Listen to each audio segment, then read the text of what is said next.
Forensic aspirants. और जो आज हम टॉपिक करने वाले हैं वो है सर्चिंग मेथड्स, जो कि क्राइम सीन इन्वेस्टिगेशन का ही पार्ट है। लेकिन उससे पहले जो हम करने वाले हैं वो है फिजिकल एविडेंस, क्योंकि जो हम सर्च कर रहे होते हैं वो हमारे फिजिकल एविडेंसेस के लिए ही सर्च कर रहे होते हैं। तो पहले वो देख लेते हैं कि ये क्या होता है। सबसे पहले आता है कि anything a suspect has taken from left eight or that may be otherwise connected with the crime scene or crime itself is a physical evidence. Physical evidence is a silent witness. Silent witness की कोई मतलब गवाही की जरूरत नहीं है। वो physical evidence is a silent witness, मतलब वो डायरेक्टली हम क्राइम को लिंक कर देते हैं, हमें physical evidence डायरेक्टली बता देते हैं कि यहाँ पे क्राइम हुआ है। Locard principle of exchange is the key behind the existence of physical evidence in criminal acts. It states that whenever two objects come in contact, there is always a transfer of material across the contact boundaries. So Locard exchange principle जो है सबको पता है कि कभी भी जो दो ऑब्जेक्ट्स जब कांटेक्ट में आते हैं तो वहां पे ट्रांसफर होता है मटेरियल का। तो वहां पे कुछ चीजें रह जाती हैं, कुछ चीजें जो हमारा जो अक्यूज है वो साथ मिल जाता है, तो उससे हमें क्या मिलते हैं, एविडेंस मिलते हैं।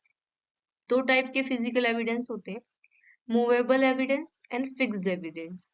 मूवेबल एविडेंस जो होते हैं वे हमें लूज कंडीशन पे मिलते हैं at a crime scene, culprit के ऊपर या फिर विक्टिम के ऊपर। ये जो एविडेंस होते हैं ना, इनको हम इजीली रिकवर्ड कर सकते हैं और इन्हें हम लाइब्रेटरी में सेंड कर देते हैं, जैसे कि हेयर हो गया, फाइबर हो गए, बुलेट्स हो गए। देन होते हैं हमारे फिक्स्ड एविडेंस, जो फिजिकल एविडेंस अपने nature, size, structure, physical properties के कारण उन्हें हम रिमूव नहीं कर सकते क्राइम सीन से। तो ऐसे एविडेंस को हम या तो क्राइम सीन पे ही उनका एग्जामिनेशन करते हैं या फिर उनको हम लिफ्ट करके स्पेसिफिक टेक्निक से हम लेबोरेटरी के अंदर भेज देते हैं। जैसे कि फुटप्रिंट हो गया, फुटप्रिंट के केस में हम जो है कास्ट जो बनाते हैं, ब्लड स्टेन्स हो गए फ्लोर के अंदर, तो इससे हम लिफ्ट नहीं कर सकते, वहीं पे इन्वेस्टिगेशन करते हैं ब्लड स्टेन का हम। तो ये सब चीजें।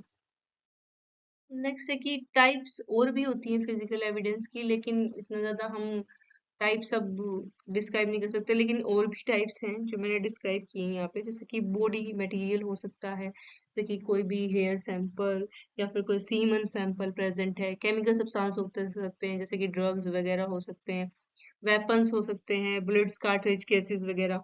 इम्प्रेशन, फुटप्रिंट इम्प्रेशन और शू इम्प्रेशन, मार्क्स, फिंगरप्रिंट, वे सब हो सकते हैं।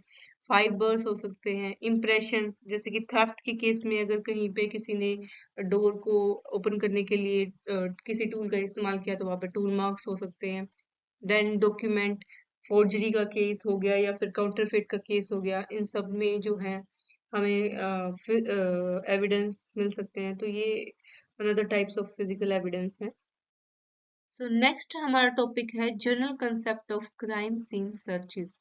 इसमें आता है holistic crime scene perspective. Investigator को सारे एस्पेक्ट जो होते हैं सीन के वो कंसिडर करने चाहिए, नॉट जस्ट ब्लड, फिंगरप्रिंट और वेपन्स। जितनी भी अनयूजुअल लोकेशंस हैं वो एग्जामिन करनी चाहिए, जैसे कि सीलिंग्स होगी जिसपे ब्लड स्पैटर और टिश्यू मिल सकता है, ट्रैश कैन हो गए जिसमें डिस्कार्डेड आइटम्स हो सकते हैं, टॉयलेट्स हो गए जिसमें हेयर बॉडी ट्रेसेस मिल सकते हैं, रेफ्रिजरेटर में सलाइवा मिल सकता है, ड्रेप्स, डोर्स और इवन फ्लोर लेवल स्पॉट्स भी चेक करने चाहिए। Look for words missing.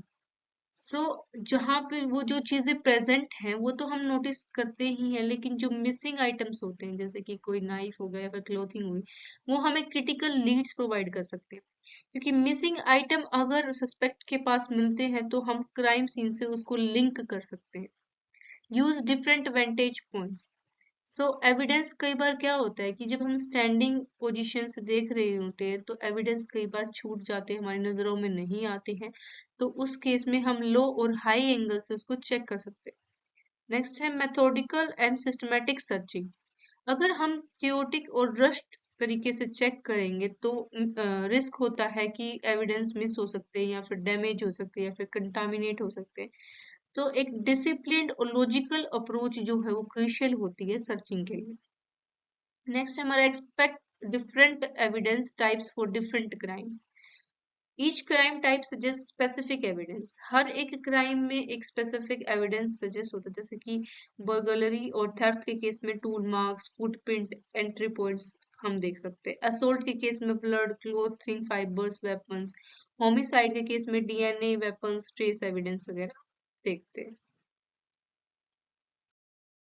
Next जो टॉपिक है वो आता है हमारा सर्चिंग मेथड्स, यानी कि जो डिफरेंट डिफरेंट मेथड हैं जो हम अप्लाई कर सकते हैं डिफरेंट डिफरेंट केसेस के अंदर, या फिर different different crime scene location से रिलेटेड, ताकि हम इजीली एविडेंस को सर्च कर सके। तो उसमें सबसे पहले आता है हमारा लिंक मेथड। जो लिंक मेथड होता है वो logical evidence driven crime scene search approach होती है, जो कि 4 वे लिंकेज थ्योरी के ऊपर डिपेंड करता है। जो 4 वे लिंकेज थ्योरी क्या बोलती है कि जो विक्टिम, क्राइम सीन, सस्पेक्ट और फिजिकल एविडेंस है, वो तीनों, ये चारों चीजें जो होती हैं वो आपस में इंटरलिंक्ड होते हैं। अगर यहाँ पे हम जितने भी लिंक्स जो हम फॉर्म करेंगे, जैसे जो भी अगर क्राइम सीन से सस्पेक्ट को अगर हम लिंक करें, या फिर विक्टिम को क्राइम सीन से, या फिर फिजिकल एविडेंस से अगर हम लिंक करेंगे, जितने भी लिंक हम जितने भी एस्टेब्लिश करते जाएंगे, उतना ही इजी होता चला जाएगा क्राइम को सोल्व करना। So it isn't a set pattern but a systematic process होती है, guided by observation, training and expertise. ठीक है, इसमें कोई सेट पैटर्न नहीं होता है। ठीक है, इसमें सिर्फ सिस्टमेटिक प्रोसेस होती है ये, जो हम ऑब्जर्वेशन, ट्रेनिंग और एक्सपर्टीज से गाइडेड होती है। Investigator follow logical leads like searching for impression near a dump body or sign of sexual assault on a victim. So यहाँ पे हम क्या करते हैं कि investigator logical leads को follow करता है। ठीक है, the key is to make informed decision about where and how to search, ensuring critical evidence is found and preserved before it degrades. So जो second हमारा method है वो है strip or line method. सो इस मेथड में जो crime scene होता है उसे हम एक रेक्टेंगल के अंदर मार्क कर देते हैं, जैसे कि यहाँ पे एक रेक्टेंगल है, हमने एक रेक्टेंगल के अंदर एक क्राइम सीन को मार्क्ड कर दिया। देन उसको हम वर्टिकल स्ट्रिप या फिर रेक्टेंगल सेगमेंट्स में जो है डिवाइड कर देते हैं, जैसे कि यहाँ पे इसको वर्टिकल स्ट्रिप्स या फिर रेक्टेंगल सेगमेंट्स के अंदर हमने डिवाइड कर दिया। Search is started from one end of the first strip and goes on for each strip till the last. तो सर्चिंग क्या होती है कि यहाँ से स्टार्ट होगी, वन एंड से स्टार्ट होगी फर्स्ट स्ट्रिप के, और यहाँ से लेकर जो लास्ट है स्ट्रिप का लास्ट तक जाएगी। ठीक है, जो पेस होता है वो कोऑर्डिनेट किया जाता है सीन सुपरवाइजर के द्वारा, और एविडेंस को जो है हम क्या करते हैं मार्क्ड या फिर टैग कर देते हैं प्रोसेसिंग के दौरान। जैसे कोई भी अगर हमें मान लो कोई भी हमें एविडेंस मिला है, जैसे यहाँ पे कोई भी एविडेंस हमें मिला है या फिर यहाँ पे हमें कोई भी एविडेंस मिला है, तो हम क्या कर देते हैं उसको टैग या फिर मार्क कर देते हैं, ताकि हम क्या कर सके लेटर उसको प्रोसेस कर सके।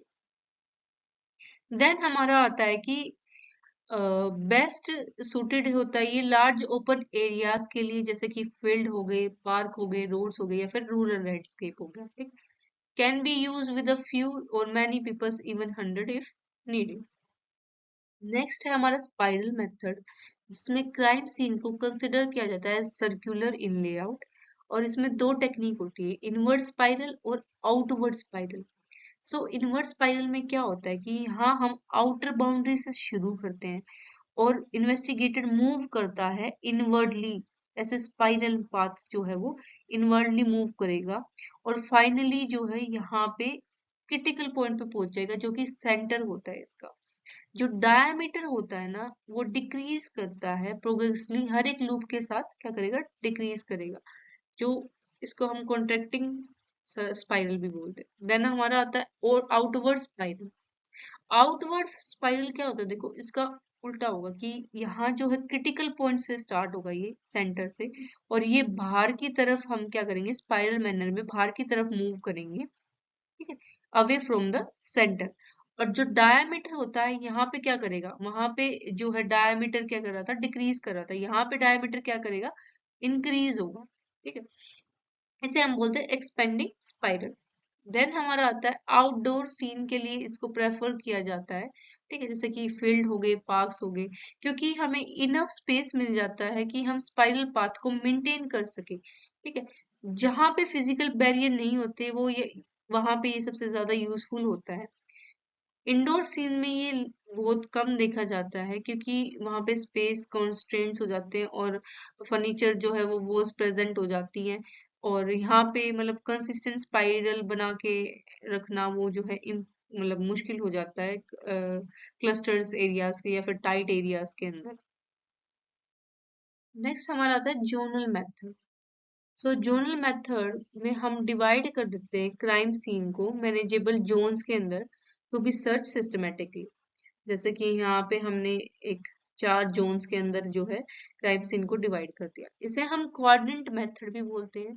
ये बेस्ट सूटेड होता है फॉर इंडोर क्राइम सीन के लिए, जहाँ पे क्लियरली डिफाइंड एरियाज होते हैं। ठीक है, एक स्मॉल टीम जो है वो सर्च कर सकती है एक जोन को, जैसे कि एक रूम एट टाइम, या फिर लार्जर सीन्स जिसमें टीम जो होती है वो स्प्लिट अप हो सकती है और ईच मेंबर को हम एक डिफरेंट जोन दे देते हैं। जैसे कि एक मेंबर इस जोन को यहाँ पे सर्च करेगा, एक मेंबर इस जोन में, एक मेंबर इस जोन में और एक मेंबर इस जोन में। Zone should ideally be search twice by different investigation to reduce oversight. तो जोन को जो है आइडली 2 बार सर्च किया जाता है ताकि कोई भी एविडेंस छूट ना जाए। Zones can be prioritize based on importance के ऊपर जो है जोन्स को बांटा जाता है, जैसे कि target area, point of entry, exits. अब zone can be subdivided further for better control and thoroughness. जैसे कि जो जोन होते हैं, ठीक है, इस जोन को भी हम क्या कर सकते हैं, जैसे फर्दर जो है इन जोन्स को भी हम डिवाइड कर सकते हैं। ठीक है, अलग अलग पार्ट्स में, और यहाँ पे भी हम क्या कर सकते हैं, सर्च कर सकते हैं। और जैसे इसको भी हम डिवाइड कर सकते हैं फर्दर, और यहाँ पे भी हम एक स्मॉल जोन के लिए भी यहाँ पे हम सर्च कर सकते हैं। सो नेक्स्ट हमारा कि the search technique can very depending on the evidence type and search scope. और जो सर्च टेक्निक होती है वो डिपेंड करती है एविडेंस टाइप और सर्च स्कोप के ऊपर। नेक्स्ट हमारा जो मेथड है वो है व्हील रे मेथड। ये प्राइमरली यूज होता है आउटडोर क्राइम सीन के लिए, और specially when the scene has a circular layout और a central point of interest. देखो इसका बेस्ट एग्जांपल है एक explosion site.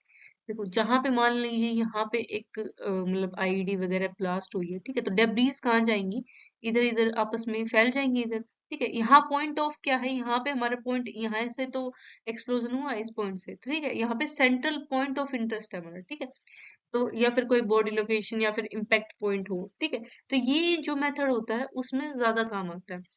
Investigation begin from central critical point. यहाँ इस पॉइंट से जो है वो इन्वेस्टिगेशन बिगिन होगी, और जो है they move outward in straight lines और रे from the centre like spokes on a wheel. और यहाँ सेंटर से जो है वो क्या करेंगे, ऐसे मूव करेंगे जैसे कि जो स्पोक्स होते हैं व्हील के ऊपर। ठीक है, ये जो है बेस्ट सुटेड होता है स्मॉल सर्कुलर सीन्स के लिए। और लिमिटेशंस होती हैं कि becomes inefficient for large area due to gaps between रे। जैसे कि अब ये क्या होता चला जाएगा कि जितना ज्यादा अगर लार्जर एरिया होता चला जाएगा तो जो गैप है, जैसे यहाँ पे ये गैप है, तो ये गैप क्या हो रहा है, यहाँ पे कुछ बड़ा ही गैप आ जा रहा है। ठीक है, तो यहाँ पे अगर गैप ज्यादा आ रहा है तो ये थोड़ा मुश्किल हो जाएगा कि एविडेंस छूट भी सकते हैं। तो ये इसकी एक लिमिटेशन होती है। Has limit typically use in specialized situation में यूज होता है, जैसे कि हमने अभी बताया कि एक्सप्लोजन साइट के ऊपर। नेक्स्ट हमारा मेथड है grid cross hatch method. Grid method जो होता है वो modified double line search technique होती है। इसमें 2 लाइन सर्चेज होती है, 2 लाइन सर्चेज होती है इसमें। फर्स्ट पैटर्न जो होता है वो सर्चर वो करता है पैरेलल लाइंस में एक डायरेक्शन में। जैसे कि यहाँ पे क्या है, पैरेलल लाइन में जो है सर्चर मूव कर रहा है, जैसे यहाँ से यहाँ, यहाँ से यहाँ और यहाँ से यहाँ। सर्चर पैरेलल लाइन में मूव कर रहा होता है। सेकंड पैटर्न होता है हमारा सर्चर वॉक्स इन परपेंडिकुलर लाइंस। अब देखो यहाँ से क्या हो रहा है कि परपेंडिकुलर लाइंस में मूव कर रहा होता है। ठीक है, परपेंडिकुलर जो दिख रही है ना यहाँ पे, परपेंडिकुलर लाइन से मूव कर रहा होता है सेम एरिया में अगेन। ठीक है, ensure the same area is search twice increasing accuracy. इससे क्या होता है कि सेम एरिया जो है वो 2 बार सर्च करता है और एक्यूरेसी बढ़ जाती है। इसमें 2 डिफरेंट सर्चेस होते हैं ताकि ओवरलुक के चांसेस जो हैं वो रिड्यूस हो सके। यानी कि जब एक जो सर्चर है वो पैरेलल लाइंस में वो करके सर्च करेगा और एक परपेंडिकुलर लाइंस में। ठीक है, आइडियल फॉर आउटडोर और large indoor scenes where precision is critical.